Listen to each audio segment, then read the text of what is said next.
Bonjour frères et sœurs, j'aimerais vous parler des rondes et de la nécessité et des gloires des rondes dans la divine volonté. Jésus dit à Louisa qu'elle ne peut comprendre combien ces rondes parmi les choses qu'il a créées peuvent lui plaire. Il lui dit que ces choses créées sont imprégnées d'amour et que lorsqu'elle les parcourt, elles déversent en elle l'amour dont elles sont remplies. Il lui dit que ces choses créées, ces œuvres, sont honorées de pouvoir la nourrir de l'amour qu'elles contiennent et de former en elle toutes les notes d'amour envers leur Créateur pour chaque chose créée. Alors, il y a faire les rondes dans la divine volonté, mais avant cela, il y a 12 points qui sont abordés dans la causerie par Thomas Failly concernant les rondes. Premier point, les rondes dans la divine volonté sont d'une importance absolue. Les rondes sont nécessaires pour compléter la gloire de Dieu de la part de l'humanité. Les rondes que Dieu a planifiées pour l'humanité doivent être comprises et achevées avant que le monde puisse prendre fin. Donc ça nous donne déjà un bel éclairage sur la nécessité de faire les rondes. Les rondes sont pour Dieu une compagnie dans toutes ses œuvres de la création et de la rédemption. Les rondes sont une reconnaissance de tout ce qui est sorti du sein de Dieu. Les rondes sont une réciprocité d'amour divin envers Dieu pour l'amour divin qu'il donne à chaque âme, en chaque chose créée et en chaque acte de rédemption. Les rondes peuvent servir à faire réparation à Dieu de diverses façons. Les rondes peuvent servir à demander que le royaume de la divine volonté règne sur la terre. Les rondes nous amènent à comprendre Dieu, un des buts premiers du don de la divine volonté. Les rondes sont pour nous une manière spéciale de rendre grâce, louange, amour et gloire à Dieu. Tout ce qui sort et sortira du sein de Dieu doit recevoir reconnaissance, gratitude, possession par les créatures humaines et être retourné au sein divin avant la fin du temps. Les rondes, accomplies sur terre dans le temps, accumuleront une dot immense de bienfaits, de délices, de joie et de bonheur à la fois dans le temps et spécialement dans l'éternité. Cette dot sera établie pour toujours dans l'âme qui jouira ainsi pleinement de cette dot dans l'éternité. Voyez, frères et sœurs, dès à présent, sur cette terre, dans le temps qui est le nôtre de notre génération, il nous faut vraiment rendre toute la gloire qui est due à notre Seigneur. Et cela, dans la divine volonté, on peut le faire au nom de tous et pour tous. Comme ça, le Seigneur reçoit une gloire vraiment de tous ses enfants, une gloire complète. Alors, comment faire les rondes dans la divine volonté? Il faut se fusionner son âme dans la divine volonté, en demandant à la divine volonté d'animer et de diriger tout ce que nous faisons, tout ce qui est sur le point de se faire, lorsque nous allons prier, lorsque nous nous promenons dans la nature, nous le verrons plus loin dans les 3 fiat. On doit faire en nous vraiment intervenir la divine volonté. L'âme devient non seulement fusionnée en elle pour s'écouler avec elle, mais devient dispersée partout dans la divine volonté, dans toute la création avec Dieu, c'est-à-dire dans l'acte unique éternel. L'âme se bilocalise partout et opère dans le mode éternité. Quand on se fond dans le divin vouloir, on est dans le mode d'éternité. L'âme se bilocalise.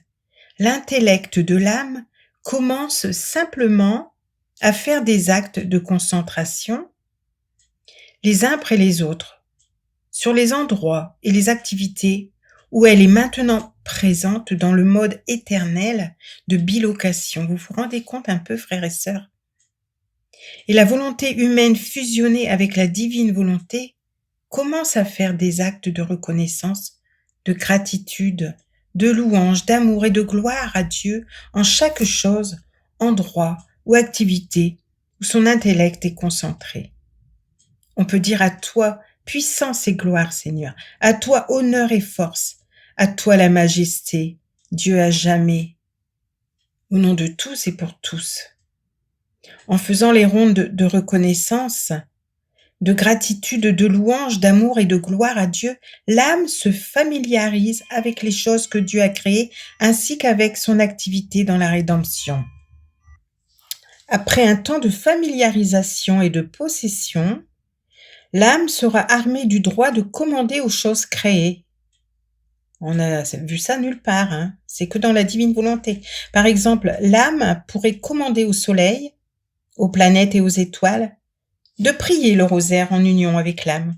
En fait, on invite le soleil, les planètes, les étoiles de prier le rosaire en union avec l'âme, en utilisant la volonté, le raisonnement et la voix de l'âme présents en eux. En utilisant ce droit de commandement, à un certain point de développement du règne de la divine volonté sur la terre, les âmes seront capables de commander aux éléments qui leur obéiront fidèlement. Et cela parce que les choses créées le furent pour être commandées et obéir au moindre désir des fils et des filles légitimes de la divine volonté. Ainsi le feu, la lumière et le froid accepteront d'être commandés et obéiront fidèlement. On se rappelle que notre Seigneur commandait à la tempête de se calmer. En entrant dans les royaumes infinis de la divine volonté, donc en se fondant dans le divin vouloir, dans l'acte éternel, l'âme observe le grand théâtre de la création et la splendide magnificence de l'amour qui pénètre toutes choses. Elle court d'œuvre en œuvre, rassemblant tout l'amour que les trois personnes divines ont répandu à travers la création. Elle l'amène devant la majesté de Dieu pour lui offrir les nombreuses variétés de l'amour que les trois personnes ont placées dans les choses créées. L'âme joue alors son chant d'amour avec les diverses notes de l'amour créatif de Dieu et oh, quelle joie la Sainte Trinité reçoit des festivités qui commencent entre le ciel et la terre. Donc dès à présent, et des océans d'amour qui entourent leur trône, Dieu prend l'offrande d'amour de l'âme et lui rend un amour redoublé. Puis après avoir célébré la fête de toute la création, l'âme veut apporter à la Sainte Trinité un amour redoublé. Elle s'écarte alors du divin trône pour s'écouler dans toutes les choses créées et répandre l'amour redoublé de la Trinité sur toutes choses et avoir le pouvoir de la divine volonté. Ce qu'elle possède, elle fait dire à toutes choses « Amour, amour à notre Créateur ». Il m'arrive souvent, comme vous aussi, quand on voit des oiseaux dans les arbres, eh bien, on rend gloire à Dieu, vraiment pour cette création, pour toute cette beauté qui nous entoure. Il est dit que Louisa sentait en elle une force mystérieuse qui lui disait de courir à la recherche des actes de la divine volonté.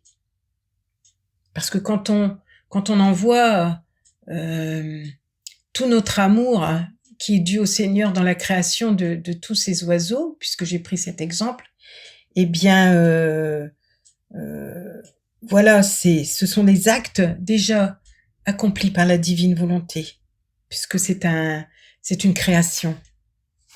Cette force mystérieuse voulait qu'elle adore et embrasse ces actes et transforme les siens en actes de la divine volonté, formant sa vie par la divine volonté. Voici des choses que Louisa disait dans ses rondes. Je vous aime, je vous adore, je vous bénis, ô adorable volonté, dans toutes vos œuvres. Voilà, je vois les petits oiseaux qui volent, qui vont se nicher dans les arbres. Eh bien, je dis, je vous aime, je vous adore, je vous bénis, ô adorable volonté, dans toutes vos œuvres, dans ces petits oiseaux qui viennent se blottir dans les arbres, se cacher sous les feuilles. Jésus dit à Louisa qu'il avait créé l'homme pour qu'il tourne autour de lui comme autour d'un soleil, qui centre de l'acte de l'homme, répandrait dans l'homme sa lumière, son amour, sa ressemblance et son bonheur. Chaque fois que l'homme tournerait autour de lui, Jésus donnerait à l'homme un contentement nouveau, une beauté nouvelle et des flèches d'amour enflammées. Frères et sœurs, non seulement on reçoit les flèches d'amour enflammées lorsque l'on fait nos rondes, mais le Seigneur lui-même reçoit vraiment l'amour de ses enfants, un contentement vraiment incroyable que l'homme lui retourne toute la gloire qui lui est due en fait. Et cela au nom de tous et pour tous. Frères et sœurs, dans le prochain audio, nous verrons comment Marie prit l'engagement de parcourir toutes les générations et de faire sien tous les actes de la volonté humaine pour attirer le Verbe à descendre du ciel. Soyez bénis. Bonjour frères et sœurs, poursuivons la nécessité des rondes dans la divine volonté. Et dans ce deuxième volet, nous allons aborder le capital des rondes par notre maman Marie qui attire Jésus à descendre du ciel. Pour attirer le Verbe à descendre du ciel, Marie prit l'engagement de parcourir toutes les générations et de faire sien tous les actes de la volonté humaine. Elle plaça en eux la divine volonté, ayant de ce trésor un capital plus que suffisant, et multiplia ce capital chaque fois qu'elle faisait ses rondes dans les générations. Le Verbe éternel, voyant que sa fidèle créature avait pris à cœur de répandre la divine volonté sur tous les actes humains et que la divine volonté était présente dans le monde, descendit du ciel sur la terre. Jésus prit alors l'engagement de former la rédemption. Il descendit prendre tous les actes humains pour les couvrir et les sceller dans la divine volonté. De cette façon, il attira son Père céleste qui, voyant tous les actes humains couverts de la divine volonté, ouvrit les portes du ciel que la volonté humaine avait fermées avec le péché d'Adam. On voit vraiment la conséquence là de cette nécessité des rondes. Ouvrir les portes du ciel par la rédemption de notre Seigneur que Marie a attiré par ses actes dont elle a fait un capital. Jésus appela ensuite Louisa à prendre l'engagement d'ajouter le 3e sceau de la divine volonté sur les actes humains. Il lui dit de parcourir tous les actes humains, de pénétrer en chaque cœur avec le battement du cœur de la divine volonté, pour apporter la connaissance de la divine volonté à chaque pensée, imprimer le divin fiat en chaque parole, les submerger tous du divin fiat afin d'obtenir la venue du royaume du Père sur la terre. Jésus promet à Louisa d'être avec elle pour faire ses rondes, de l'aider et de la guider. Et nous, pareillement, frères et sœurs, appelons Jésus systématiquement, comme un réflexe. Pour accomplir cet engagement, Louisa fit ses rondes partout et en tous, apportant à Jésus les pensées, les paroles, les pas, les battements de cœur de tous les humains revêtus de la divine volonté et que Jésus reçut avec amour et délice. Jésus explique à Louisa que la mer de la divine volonté est une mer de lumière et de feu et qu'elle doit la traverser continuellement et à grande vitesse afin d'enclore le tout de l'éternité en chacun de ses battements de cœur, en prenant tout ce qui sort du sein divin pour l'apporter en réciprocité à la Sainte Trinité au nom de toute l'humanité. Ce faisant, elle apportera un rafraîchissement au feu de l'amour divin. Jésus aborde avec Louisa la perte des rondes. Il apprit à Louisa que tout manque d'abandon à sa volonté résulterait dans la perte d'une ronde qu'elle aurait pu faire dans la sphère d'éternité, lui montrant ainsi ce que signifie la perte d'une ronde éternelle. Jésus a un grand désir de faire connaître ses œuvres à Louisa, et combien elles contiennent sa parole, son action d'amour dans toutes les œuvres de notre Seigneur, et combien et de quelle manière il l'a aimée. Louisa rapporte comment Jésus la porte dans ses bras et la conduit à travers les chemins infinis de sa volonté, allant jusqu'à enclore en elle l'amour que Dieu a placé en chaque petite chose qu'il a faite. Dans chaque petite chose, dans chaque amour que Jésus a enclos, dans chaque petite chose, il a placé tout en Louisa. Elle rapporte comment Jésus veut entendre en elle le son de l'amour, que chaque chose créée contient, et qu'elle renferme en elle-même ses sons et ses notes d'amour. Voilà ce qui nous attend quand on fait nos rondes. On enclôt également tout en nous et le Seigneur entend en nous vraiment tout l'amour qu'il a déposé en chaque chose qu'il a créée. Jésus dit à Louisa qu'elle ne peut comprendre combien ces rondes parmi les choses qu'il a créées peuvent lui plaire. Comment les rondes que Jésus a enclos en Louisa, comment elles peuvent plaire à notre Seigneur. Il lui dit que ces choses créées sont imprégnées d'amour. C'est parce qu'elles sont remplies de son amour. Il se retrouve le Seigneur là-dedans. Et que lorsqu'elle les parcourt, elle déverse en elles l'amour dont elles sont remplies. Louisa se remplit d'amour. Il lui dit que ces choses créées, ces œuvres, sont honorées de pouvoir la nourrir de l'amour. Les œuvres du Seigneur sont honorées de l'amour que Louisa enclos en elle. C'est incroyable quand même. De pouvoir la nourrir de l'amour qu'elles contiennent et de former en elle toutes les notes d'amour envers leur Créateur pour chaque chose créée. En effet, le Seigneur reçoit tout son amour au travers de Louisa. Lorsqu'elle nage dans ses mers, Louisa est submergée dans ses divins attributs de lumière, de sainteté, de sagesse, etc. Et s'exclame « Jésus, tout ton amour est mien !» Elle fait sien tout l'amour du Seigneur. Nous, quand on fait nos rondes, on fait notre aussi tout l'amour du Seigneur au travers les oiseaux, au travers, etc., toutes les choses. Et on retourne au Seigneur tout l'amour qu'il a enclos dedans, dans toutes ces choses. Le Seigneur reçoit l'amour qu'il a donné. Jésus, tout ton amour est mien. Elle le met alors en action et prie que le royaume de la divine volonté vienne sur terre. Voilà, cela attire le Seigneur et règne dans les âmes. Elle ne prie pas avec sa petitesse, mais avec les mers divines de puissance et de bonté, et avec l'immensité de Dieu, amenant ainsi les trois personnes divines à demander ce que Louisa et elle-même veulent. En fait, le Seigneur prend plaisir de ses œuvres au travers de ses créatures. Il reçoit tout l'amour qui lui est dû. Et cela, nous, on le fait au nom de tous et pour tous, en déposant nos je t'aime sur chaque chose créée, dans les trois fiat. Dans le troisième volet, nous verrons que vraiment la petitesse de Louisa devient puissante. Soyez bénis. Bonjour frères et sœurs. Dans ce troisième volet, nous allons voir la petitesse de Louisa qui devient puissance. Lorsqu'elle se fond dans le divin vouloir, lorsqu'elle nage dans ces mers immenses d'amour, Louisa est submergée dans ses divins attributs de lumière, de sainteté, de sagesse, etc. Jésus, tout ton amour est mien. Elle met tout en action et prie que le royaume de la divine volonté vienne sur la terre et règne dans les âmes. Louisa comprend que seule la divine volonté est bonne, et pour obtenir ce qu'elle désire, elle amène l'infinité des divines qualités à répéter sa prière. Sa petitesse devient ainsi puissante, enrichie des attributs de Dieu comme s'ils étaient siens.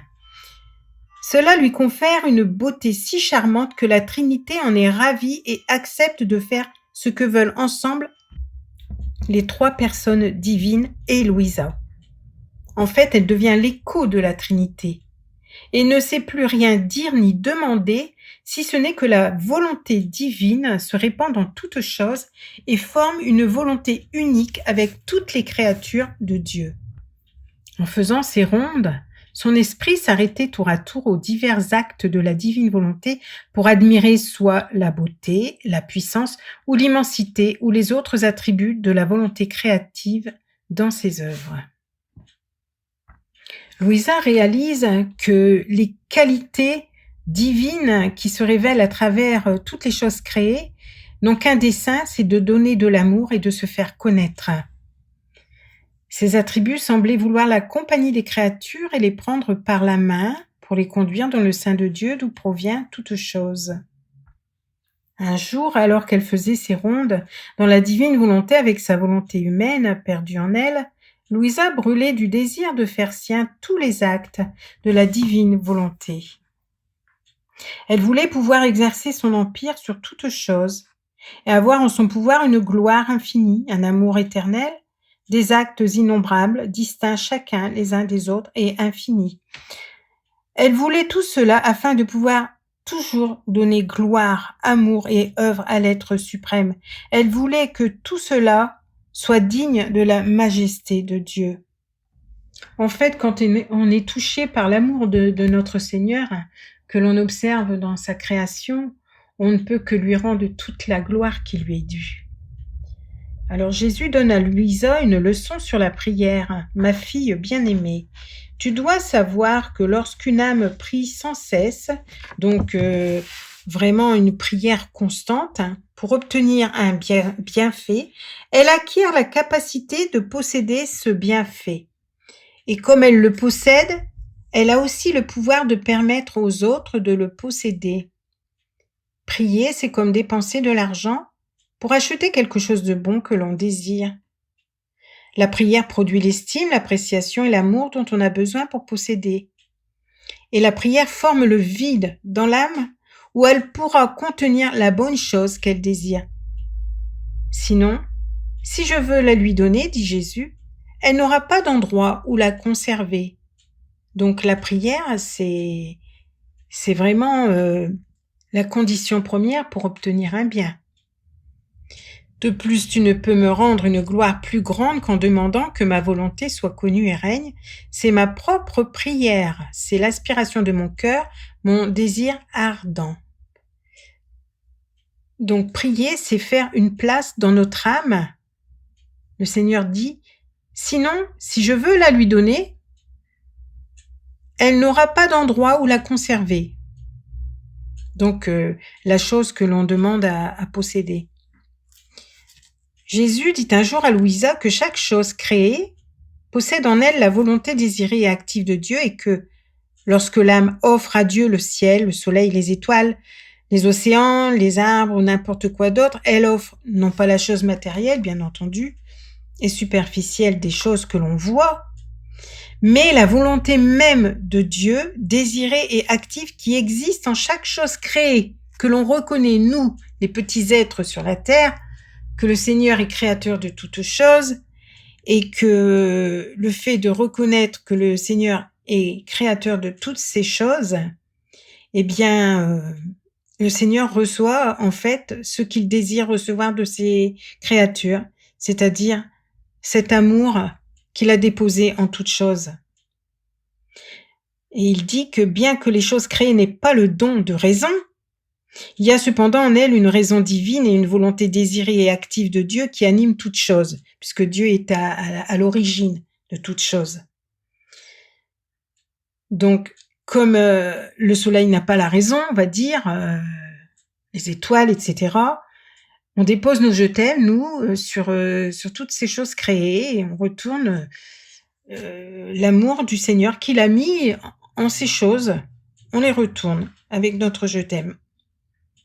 Ainsi, lorsque l'âme offre ces choses créées à la Sainte Trinité, elle offre quoi? Le plus grand des actes. La très sainte volonté et les plus belles œuvres, non interrompues mais continues, en qui se trouvent les plus profondes adorations, l'amour le plus parfait, la plus haute gloire par la volonté désirée et active de l'être suprême dans la création tout entière. Bien que le ciel, le soleil, les animaux, les plantes ne soient pas conscients de tout cela, la volonté de Dieu et la volonté de l'âme sont conscientes de ce que Dieu veut faire avec eux et cela est suffisant. Louisa dit que être aimé de Dieu est le plus grand des bonheurs et la plus belle gloire qui soit au ciel et sur la terre. Nous, en tant qu'êtres finis, on va dire, comment rendre à notre Seigneur l'amour qui lui est dû? Et cette réflexion a troublé Louisa, qui se sentait elle-même incapable d'aimer Jésus de la façon dont il l'aimait. Bon, c'est vrai qu'on ne peut vraiment pas rendre au Seigneur tout ce qui nous entoure de son amour. Ses œuvres étaient réelles et véritables, mais elle devait se servir de ses propres œuvres pour lui dire qu'elle l'aimait. Jésus lui répondit que lorsqu'une âme voulait l'aimer, il ne permettait jamais qu'elle soit déçue. Il dit à Louisa qu'il se délocalise et prend place en chaque chose créée pour faire pleuvoir l'amour. Oui, en fait, le Seigneur met tout en œuvre pour qu'on ne soit pas déçu. Vous vous rendez compte? Il voit ce désir qui nous anime de vouloir l'aimer et il ne permet pas qu'on soit déçu. Il se délocalise et prend place en chaque chose créée pour faire pleuvoir l'amour. Il prend place dans l'âme qu'il aime et lui accorde le don de faire pleuvoir de l'amour sur lui. Oh, il est l'être et le mouvement. Il dit que l'amour même qu'il lui a donné devient son propre amour et qu'elle peut à juste titre lui donner cet amour tout comme s'il lui appartenait en propre. Et Jésus ne prête pas attention au fait que cet amour venait d'abord de lui. Il regarde si l'âme veut l'aimer comme il aime lui-même et si elle voudrait faire ce qu'il a fait pour elle, si elle le pouvait. Il est très heureux de lui dire qu'elle l'a aimé comme il l'a aimé. C'est incroyable. Le Seigneur ne calcule pas, il ne regarde pas que l'amour qu'on lui retourne, c'est son propre amour, puisqu'il est à l'origine de tout. Mais il regarde notre intention de lui retourner tout cet amour. Puis Jésus lui rappelle qu'il a créé l'univers tout entier pour en faire don à l'humanité, qu'il est resté en chaque chose créée. Il est resté en chaque chose créée, pour faire pleuvoir l'amour sur les âmes. Celles qui reconnaissent ce grand don de l'amour divin font leur, ce don, et cette pluie d'amour. On s'approprie, en fait, ce don et cette pluie d'amour. Lorsque les âmes rendent tout cela à Dieu, pour rendre donc à Dieu, c'est pas pour nous, avec notre être tout entier, la Trinité se sent aimée d'un amour égal et vaincue par ses âmes. C'est inouï, vraiment inouï. Par conséquent, faisant leur ronde, donc c'est toujours l'intérêt de faire les rondes, la grandeur des rondes, ces âmes aiment le Créateur en chaque chose créée et elles aiment Jésus dans sa conception, sa naissance, ses pleurs d'enfant, en chaque souffrance et en chaque goutte de sang et en tout le reste de sa vie. Bien entendu, quand on fait les 24 heures de la Passion, on peut dire vraiment dans chaque moment, dans chaque heure, combien on peut aimer notre Seigneur, puisqu'on est fondu dans son divin vouloir. Lorsque également on fait les méditations du rosaire, on va rejoindre le Seigneur là où il est, de sa naissance jusqu'à sa mort, jusqu'à son percement de cœur. Cette fontaine de miséricorde infinie, cet amour insondable. S'abandonnant dans la suprême volonté, Louisa parcourait le firmament des cieux qui sert de voie aux habitants du ciel et de dôme sur la tête des âmes pèlerines sur la terre. Et elle unissait ceux d'en haut en volonté et en amour avec ceux d'en bas sur la terre. Elle se prosternait avec le ciel et appelait ceux d'en haut et ceux de la terre, et à se prosterner devant Dieu et à l'adorer pour que tous l'adorent ensemble, en volonté et avec amour. En fait, il s'agit là de la communion du ciel avec la terre. Comme il est dit dans la prière du Notre Père, que ta volonté soit faite sur la terre comme elle est faite au ciel. Quand on est fondu dans le divin vouloir, quand on prie, quand on retourne l'amour qui est dû à la Sainte Trinité, on réjouit le cœur de notre Dieu. On est vraiment abandonné dans la suprême volonté et on réunit le ciel et la terre, on est en communion. Voilà pour ce 3e audio, soyez bénis.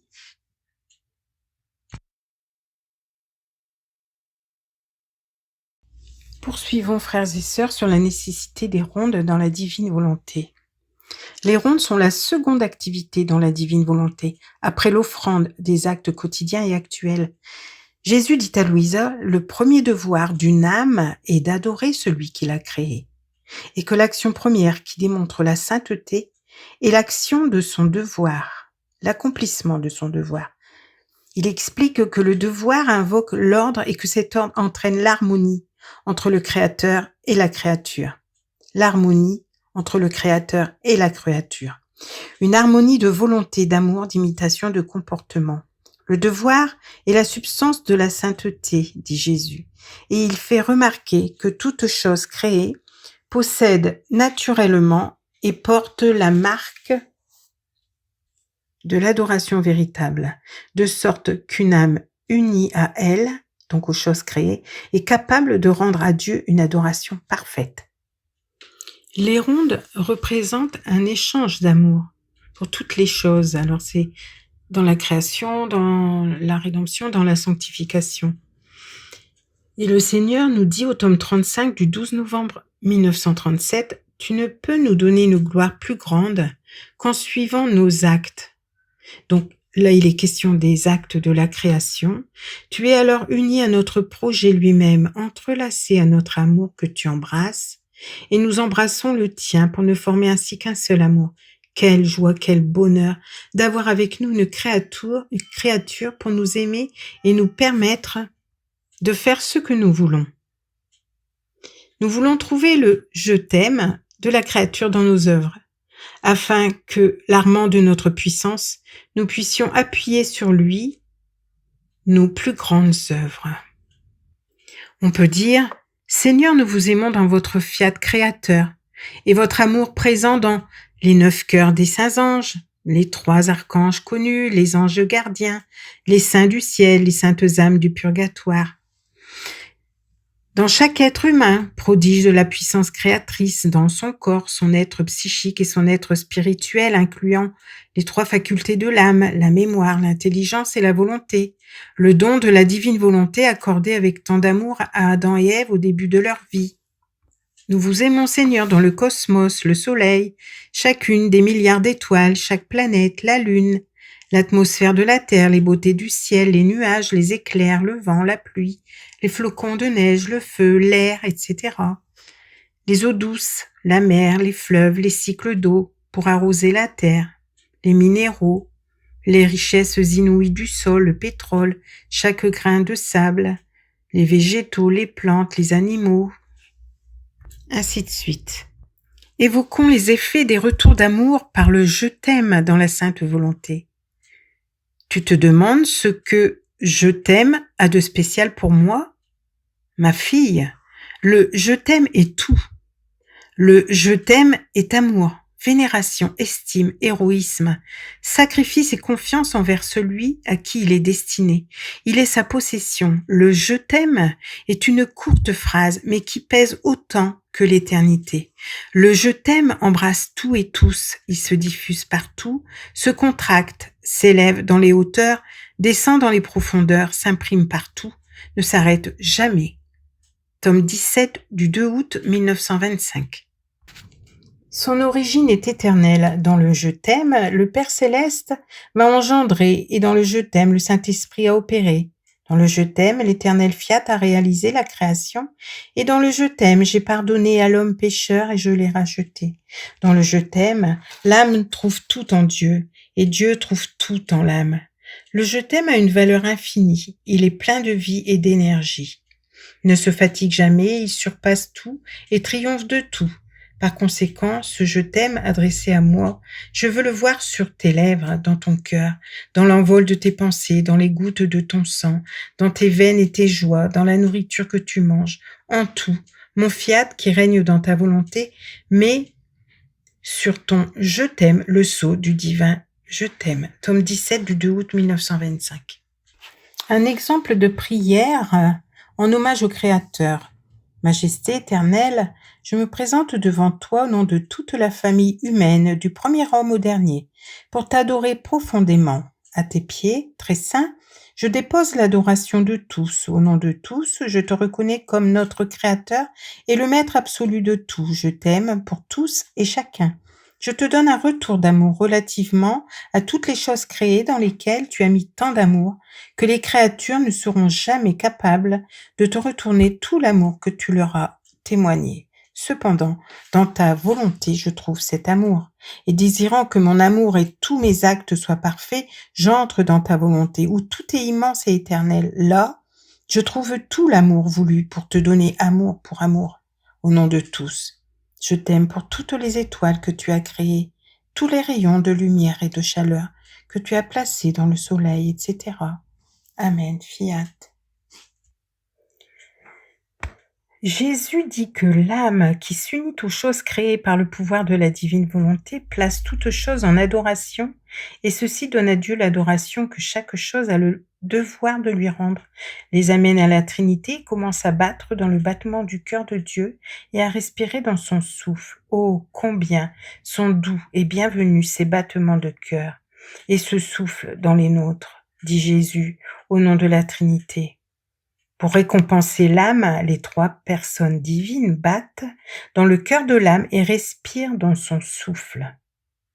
Ce faisant, elles donnent à l'âme un battement de cœur et un souffle divin, vie et croissance de l'être suprême en elle.